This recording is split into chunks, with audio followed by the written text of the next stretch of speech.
16.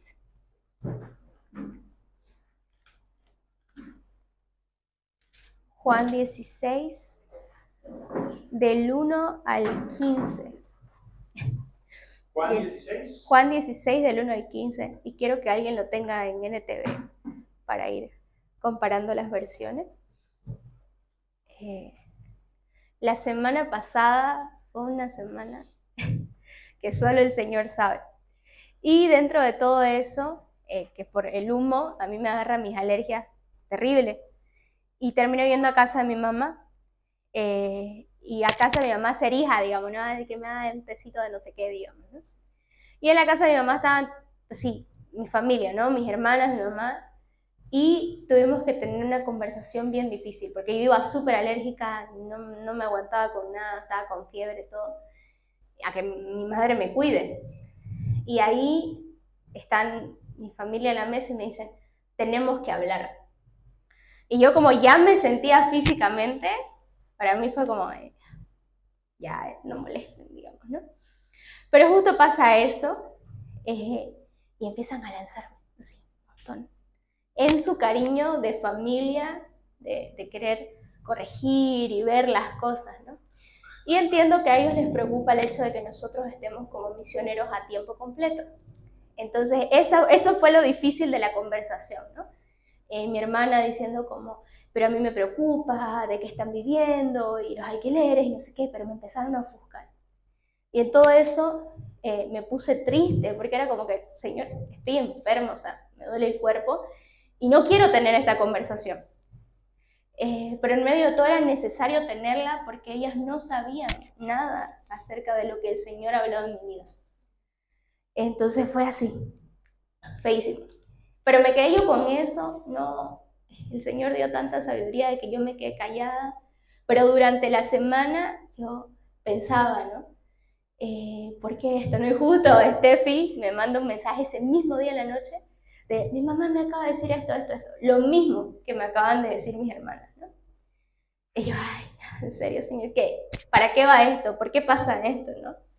Y estuve en eso. Pero fue un proceso de tanto gozo con el Señor que entendí que esa conversación, que me puse triste y que en algún momento de la charla quería irme al baño a llorar, fue de tanto gozo y fue la conversación que me ha tenido, que me ha sostenido estas 2 semanas llena de gozo.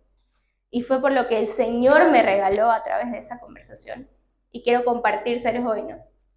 Y lo que el Señor me habló fue precisamente, bienaventurados los que lloran porque ellos serán consolados. Y vamos a leer Juan 16 del 1 al 4, que no va con esto, pero engloba esta frase y vamos a entender dónde está el consuelo y de dónde viene el consuelo y cuál es realmente el consuelo de un hijo del Señor después del llanto, ¿no?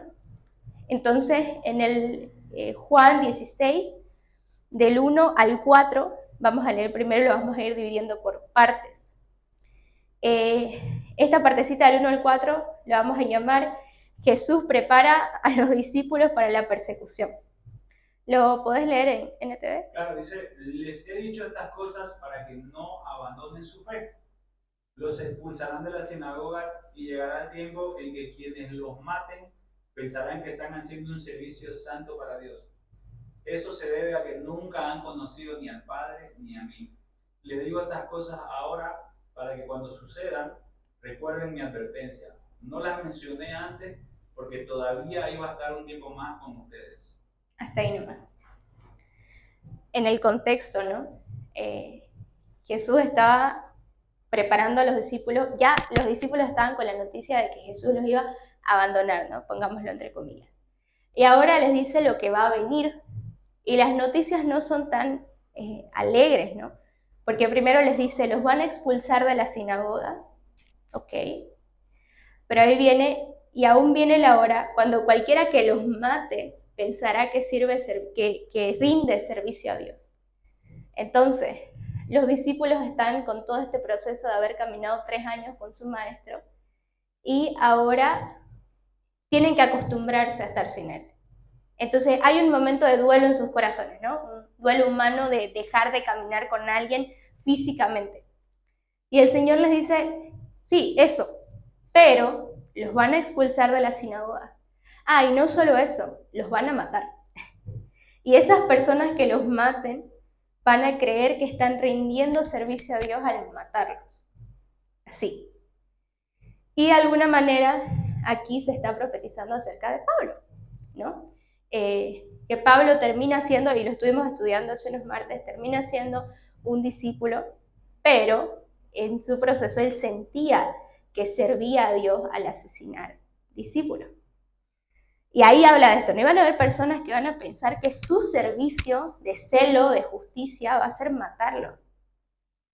Una conversación recontra difícil, y fue, el Señor me dio esta palabra y yo dije, si yo pienso que mis hermanas confrontándome es una conversación difícil, ahora me imaginaba qué pasa si mis hermanas, en vez de decirme todo esto, me decían, te van a matar. Te van a matar y quien te mate va a creer que lo hace por rendir servicio a Dios, ¿no? Y en el versículo 3 dice, y harán esto porque no conocen al Padre ni a mí. Mas yo les digo estas cosas para que cuando llegue la hora se acuerden de que yo ya se los había dicho. Para los discípulos, una palabra triste. Para Jesucristo, una palabra de tanto gozo, porque les decía desde el principio, yo estas cosas les he hablado para que no tengan tropiezo, para que no abandonen. Y en todo eso, en toda mi tristeza, yo pensaba, yo triste, no, Señor, no entiendo. Me imaginaba al Señor con una sonrisita así como que, esto te va a traer gozo, esto te va a traer gozo. ¿Y dónde está el gozo? Y empieza desde el versículo 5, ¿no? ¿Puedes leerlo, mi amor? Ahora voy a aquel que me envió y ninguno de ustedes me pregunta a dónde voy. En cambio se entristecen por lo que yo les acabo de decir. En realidad es mejor para ustedes que yo me vaya, porque si no me fuera, el abogado defensor no vendría. ¿Hasta cuándo? Hasta el 8. Si yo me voy, entonces se los enviaré a ustedes. Y cuando Él venga, convencerá al mundo de pecado y de la justicia de Dios y del juicio que viene. Bien. Y ahí les dice, ¿no? Yo me voy a ir, pero no se entristezcan. No se pongan mal, ¿no? Porque dice, porque ahora que les dije estas cosas, la tristeza ha llenado sus corazones. Y yo me ponía en todo el papel de discípulo, ¿no? Me transportaba a esa escena. Jesús les acaba de anunciar de la persecución, pero les dice, yo sé que sus corazones se ha llenado de tristeza, pero les digo una verdad, dice, ¿no? Y les digo la verdad, es como, tomen demasiada atención a esto porque es la verdad, ¿no? Les conviene que yo me vaya, porque si no me fuera, el Consolador no vendría a ustedes, mas si me fuere, lo enviaré. Y aquí es donde este título de la bienaventuranza es tan exacto, porque es bienaventurados los que lloran porque serán consolados. Jesús le promete a los discípulos y no dice directamente el Espíritu Santo, empieza a decir atributos. Entonces les dice, vendrá el Consolador. ¿Qué será eso? ¿No? Los discípulos dicen, wow, va a venir alguien a consolar. Y Él convencerá al mundo del pecado, de la justicia y del juicio. Y como hablábamos el anterior martes, ¿no? ¿Cuál fue? Dios no condenó al hombre, sino que el hombre se condenó a sí mismo prefiriendo antes las tinieblas que la luz.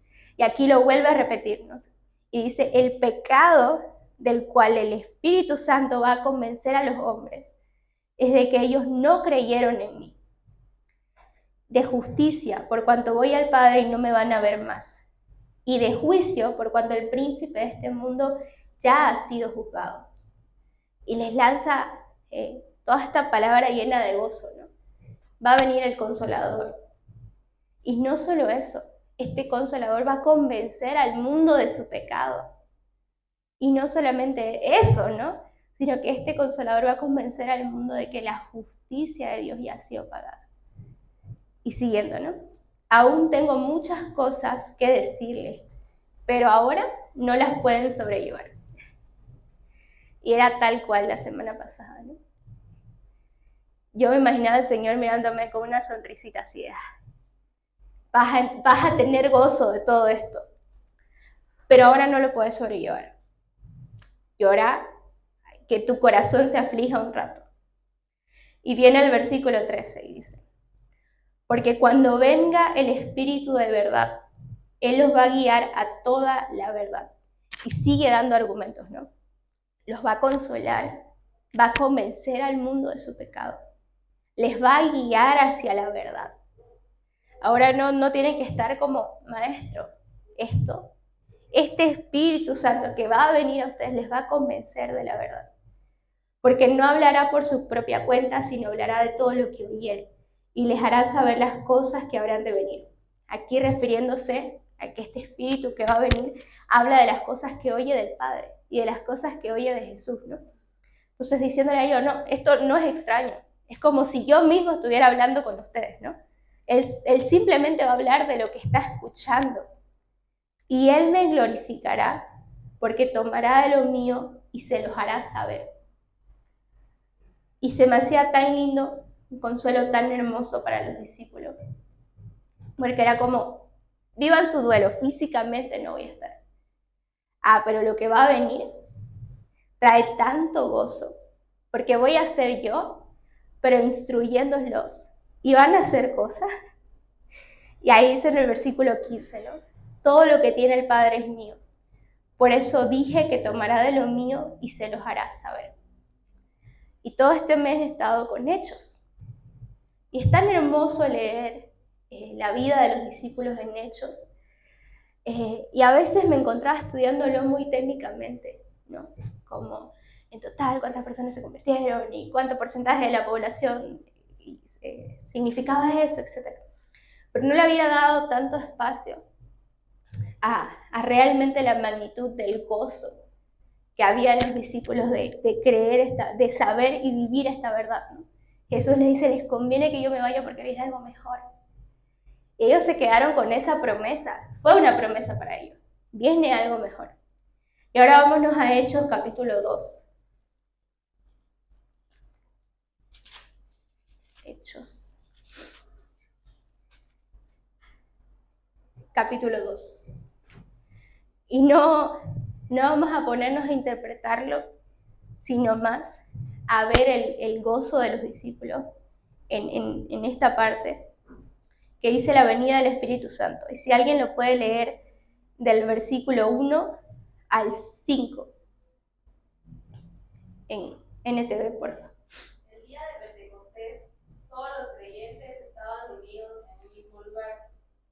De repente se oyó un ruido desde el cielo, parecido al estruendo de un viento fuerte e impetuoso, que llenó la casa donde estaban sentados. Luego, algo parecido a unas llamas o lenguas de fuego aparecieron y se posaron sobre cada uno de ellos. Y todos los presentes fueron llenos del Espíritu Santo y comenzaron a hablar en otros idiomas, conforme el Espíritu Santo les daba esa capacidad. En esa ocasión había judíos devotos de todas las naciones que vivían en Jerusalén. Y aquí nos narra la famosa llegada del Espíritu Santo, ¿no? Que creo que todos lo hemos estudiado y ha sido una prédica de domingo, y creo que todos los que venimos del contexto de una iglesia, pues, de una iglesia tradicional, toda así loca, yo le tenía mi respeto a cuando el pastor hablaba de esta parte, porque y lengua y no sé qué. Pero ahora estudiándolo desde otra perspectiva, ¿no? Realmente la promesa de Jesucristo cumpliéndose en sus discípulos. El gozo que ha de venir cumpliéndose en la vida de sus discípulos para sorpresa de ellos, ¿no? Entonces dice, llega el día de Pentecostés y estaban todos unánimes juntos. El maestro se había ido. Y lo que ellos tenían era una promesa y un qué hacer, un mandato. Vayan y prediquen las buenas nuevas. Y con su promesa y con su mandato estaban reunidos unánimemente siendo iglesia.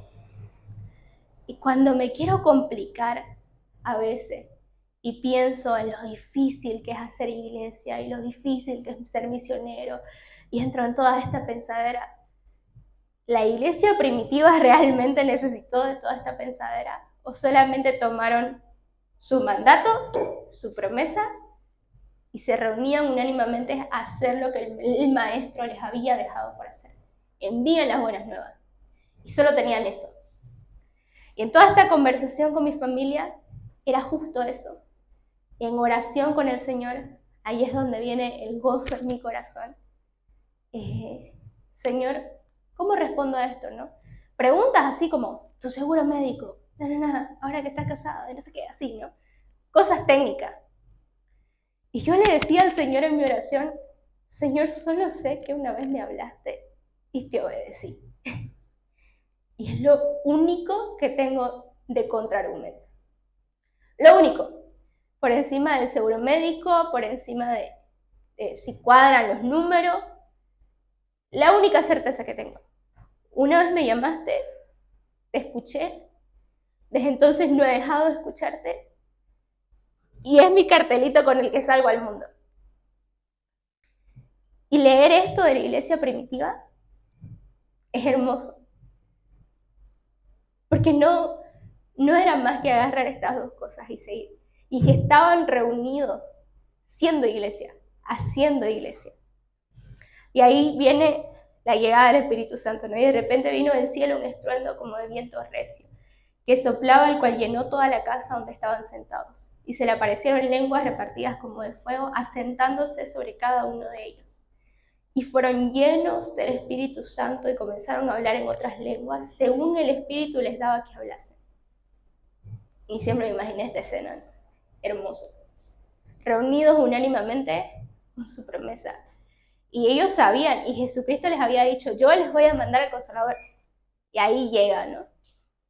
Y me imagino ¿y ahora qué hacemos, no? Y me gusta mucho en The Chosen cómo lo muestran, que Dios les dice, vayan y prediquen, Jesucristo les dice, vayan y prediquen las buenas noticias. Y ellos van, ni siquiera saben lo que están haciendo, pero simplemente lo hacen.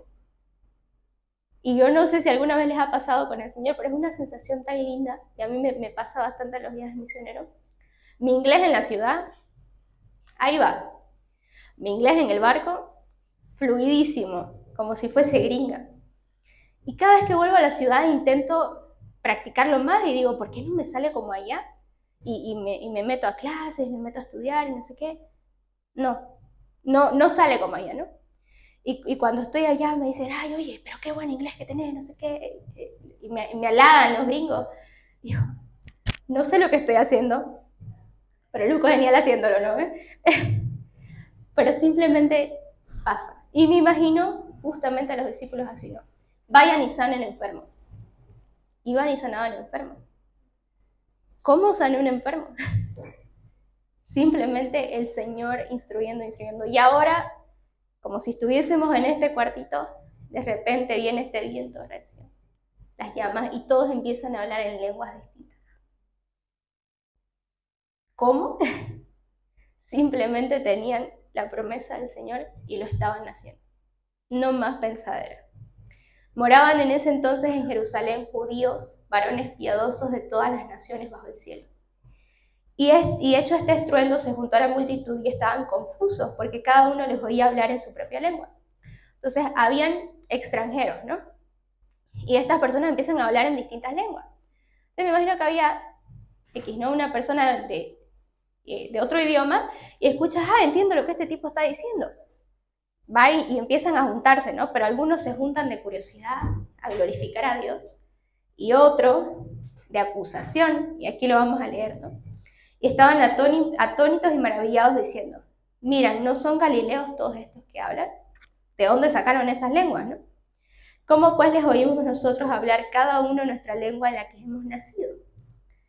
Partos, medos, elamitas y los que habitamos en Mesopotamia, en Judea, en Capadocia, en el Ponto y en Asia. Vamos a saltarnos un poquito. Y estaban todos atónitos y perplejos diciendo unos a otros, ¿qué quiere decir esto? Mas otros burlándose decían, están llenos de mosto. En la NTV creo que dice, estaban borrachos. Entonces ahí siempre las dos cosas, uno se acercaba y wow, ¿qué está pasando aquí, digamos, no? Y otro, esos están borrachos. Y aquí es donde el gozo del Señor se hace tan real en la vida de estos 12 discípulos, ahora con el Espíritu Santo, porque se da el primer gran discurso de Pedro. Creo que todos lo hemos leído y siempre es como histórico, ¿no? El primer gran discurso de Pedro. Pero el primer gran discurso de Pedro vino de una frustración de, oye, estos están diciendo que estamos borrachos. Y con el Espíritu Santo, pero lleno de la verdad, lleno de sabiduría, lleno de instrucción de Jesucristo, empieza a dar su discurso. No lo vamos a ir acortando y medio saltando para que no se nos pase la noche. Y dice entonces Pedro, poniéndose en pie con los 11, alzó la voz y les habló diciendo: varones judíos, todos los que habitan en Jerusalén, esto les sea notorio y oigan mis palabras, porque estos no están ebrios como ustedes suponen, porque es la hora tercera del día. O sea, es temprano para que estén borrachos. No saquen esas conclusiones, ¿no? Y les empieza a predicar las buenas nuevas. Eso era lo que Pedro hacía. Antes pescaba, seguía sus instrucciones, pescaba. Jesús le dice, ahora vas a ser pescador de hombres. Ok, pescaba, hombres. Y ahora exactamente lo mismo. Le dicen, ¿quiénes son estos que están borrachos? Y ahí Pedro, ¿yo qué hago? Pescar. Eso es lo que el maestro me mandó a hacer. Y ahora, lleno del Espíritu Santo, se lanza su tremenda predicada, ¿no? Pero la intención de todo esto empieza, enumera 2 profecías, una del profeta Joel y un salmo de David, ¿no? En el que ambos se hace alusión a que iba a venir Jesucristo y iba a dar la vida por nosotros. Pero vamos a saltarnos al salmo, para no leerlo todo. Y David, vamos a leer este salmo porque David decía de él, veía al Señor siempre delante de mí, porque está a mi diestra y no seré conmovido. Por lo cual mi corazón se alegró y se gozó mi lengua, y aún mi carne descansará en esperanza. Porque no dejará mi alma en el Hades, ni permitirá que tu santo vea corrupción. Me hiciste conocer los caminos de vida, me llenarás de gozo con tu presencia. Y les lee este salmo de David, haciendo referencia a ustedes que conocen, digamos, ¿no? Y han leído este salmo de David. ¿Ustedes saben a quién se refería David cuando hablaba de esto? Porque David murió y su cuerpo está acá. Pero hay uno del que su cuerpo no está acá, digamos, ¿no? Le estoy resumiendo todo lo que sigue. Hay uno del que su cuerpo no está acá, y ese es Jesucristo. Y sigue hablando de las buenas nuevas, ¿no? Y en el 32 dice, a este Jesús resucitó Dios, de lo cual todos nosotros somos testigos. Así que exaltado por la diestra de Dios, y habiendo sido recibido del Padre de la promesa del Espíritu Santo, ha derramado lo que ustedes ven y oyen. Porque David no subió a los cielos, pero él mismo dijo, Señor a mi Señor, siéntate a mi diestra, hasta que ponga tus enemigos por estrado de tus pies. Y el versículo 37 es realmente el gran gozo del Espíritu Santo aquí. Si algo tenemos que escuchar es el versículo 37 al 42. Está mucho más. Ya. Y el 37, ¿verdad? Ajá, del 37. Las palabras de Pedro traspasaron el corazón de ellos, quienes le dijeron a él y a los demás discípulos, hermanos, ¿ahora qué debemos hacer? ¿Sí? El 38. Pedro le contestó, cada uno debe arrepentirse de sus pecados, volver a Dios y bautizarse en el nombre de Jesucristo para el perdón de sus pecados. Entonces recibirán el regalo del Espíritu Santo. Tremendo discurso que se lanza Pedro, digamos, ¿no? Y aquí está el gran gozo, la gran promesa, ¿no? Ustedes van a hacer cosas mayores a esta, les dijo Jesucristo, ¿no? Y va a venir uno que los va a instruir con toda verdad. ¿Pero para qué? ¿En qué va esto, no? Y dice, al oír esto se compungeron de corazón, les traspasó el corazón estas palabras. La creencia de que era el Dios de los judíos. Ahí dice, esto es para todo el que sea expuesto al mensaje de Jesucristo, puede tenerlo, bautícense, arrepiéntanse y van a recibir el don del Espíritu Santo, porque esto es para todos. Y con muchas otras palabras testificaba y les exhortaba diciendo, sean salvos ustedes de esta perversa generación. Así que los que recibieron su palabra fueron bautizados y se añadieron aquel día como 3,000 personas. Ahí está el gran gozo del Espíritu Santo. 3,000 personas, que me imagino que de esas 3,000 habían ahí de los que dijeron que están borrachos. Y se dieron la oportunidad y se expusieron al Evangelio y decir, no, estos están borrachos, terminaron bautizándose ese mismo día. Porque tenemos la oportunidad de estar expuestos al Evangelio. Y se añadieron aquel día como 3,000 personas y se añadieron a la iglesia y se injertaron a la iglesia. Y más adelante en Hechos vemos cómo empiezan a haber extranjeros dentro de la iglesia y se empieza a ver su lío y entonces tienen que escoger a Esteban para que calme las cosas ahí porque le daba más a él.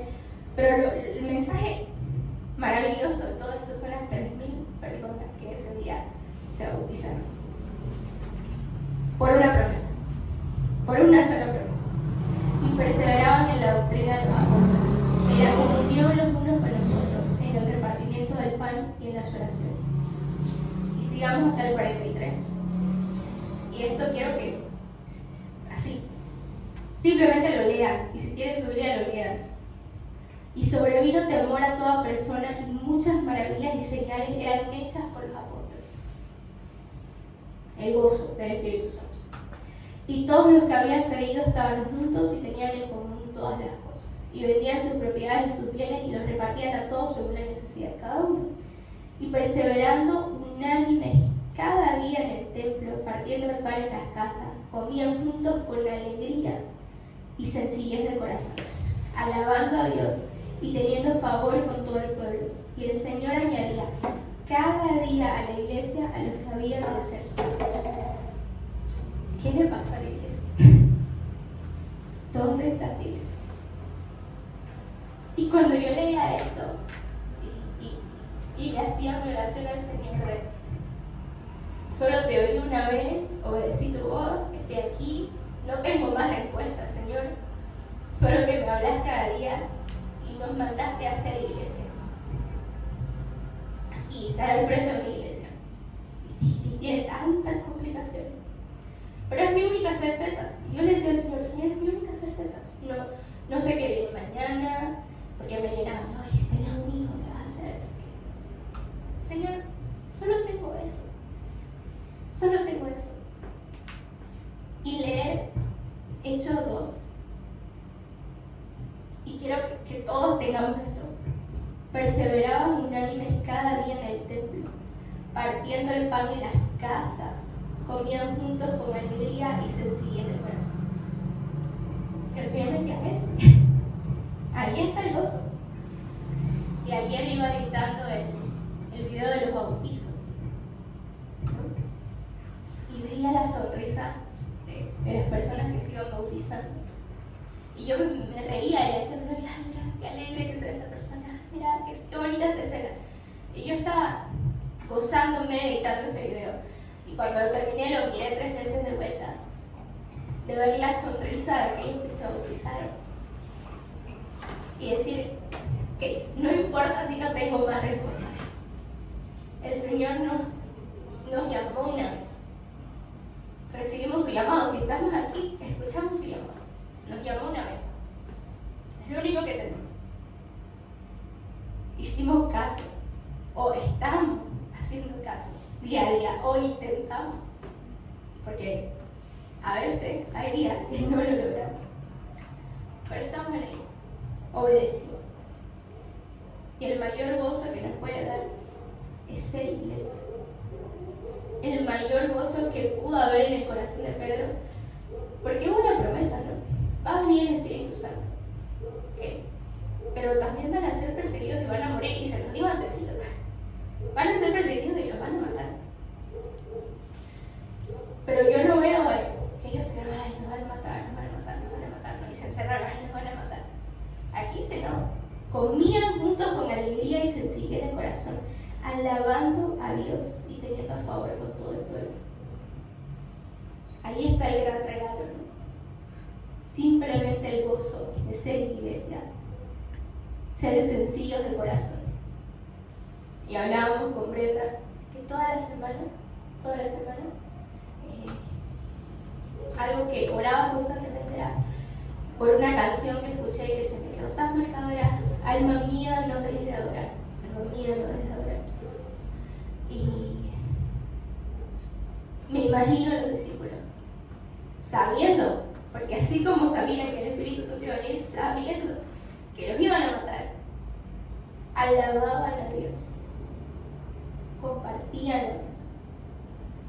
El mayor regalo que pudo haber tenido Pedro fueron esas 3.000 personas bautizándose.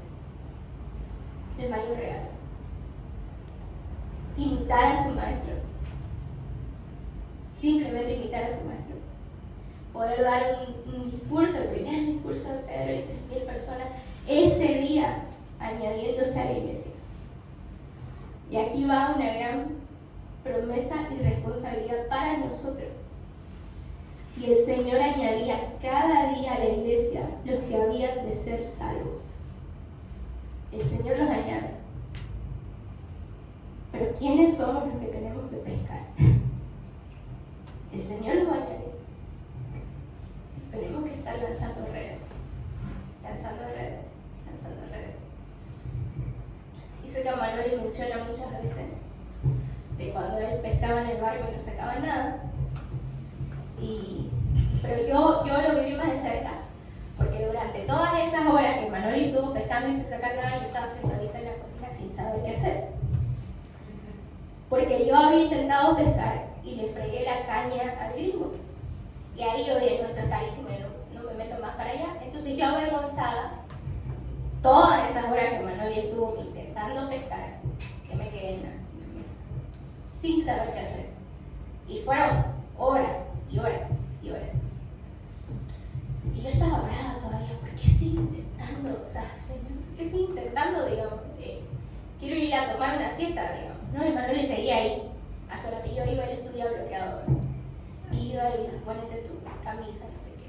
Y él seguía, y no sacaba nada. La gente empezó a irse porque había pescado, todos con sus baldecitos llenos, y Manoli seguía. No, sacar. Y luego, yo vuelvo a acercar, pero después de que ya me resigné, me fui al pueblo, nos fuimos al pueblo a seguir vacunando perros, no sé qué. Vuelvo y Manoli seguía, pero con una sonrisa de oreja a oreja, porque había pescado un pecado. El pastor Noel ese día lo usó de ejemplo, ¿no? Por uno, no pertenecerse, por uno, ¿no? Y ahí el significado de pescar fue tan interiorizado en mi vida que yo me rendí. Yo no quise esperar yo le fregué la caña al gringo, a mi fregada, esto es carísimo, me la va a cobrar, y peleé, digo. Pero Manoli siguió, y pescó un pecado. Y después se lo comieron. Y el gozo de comer su pecado. Y es lo mismo que el Señor nos promete. Pescar. Y cada día se van a añadir a la iglesia los que habían de ser salvos. Y veía los videos de los bautizos. Y miraba personalmente a cada persona que estaba ahí. Y me ponía a pensar en sus testimonios. Y simplemente se me venía, ay, yo pude haber contestado esto a mi mamá, digamos, ¿no? Pero simplemente se me venía, ok, un día escuché, Señor, que ya tengo mi respuesta, ¿no? Señor, un día te escuché, un día te seguí, te hice caso. No supe qué. En algún momento te dije, Señor, yo quiero salir a predicar las buenas nuevas y no sé qué. Pero cuando tocó, me entristecí, me quise achicopalar. Pero yo se lo había pedido al Señor. Y el Señor me llamó por una promesa. El Señor me llamó. Cuando veía a esas personas ahí bautizándose, solo tengo esto. Una vez voy tuvo. Una vez. Y yo puedo gozarme con aquellos que se bautizaron.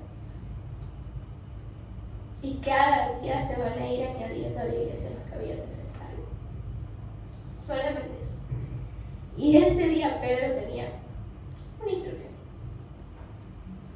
Y 3.000 personas se añadieron a la iglesia. Y solo quiero que nos quedemos con eso hoy. Realmente. Que si de algo podemos agarrarnos y aferrarnos por encima de cualquier convicción, es que si oímos su voz, viene con gozo.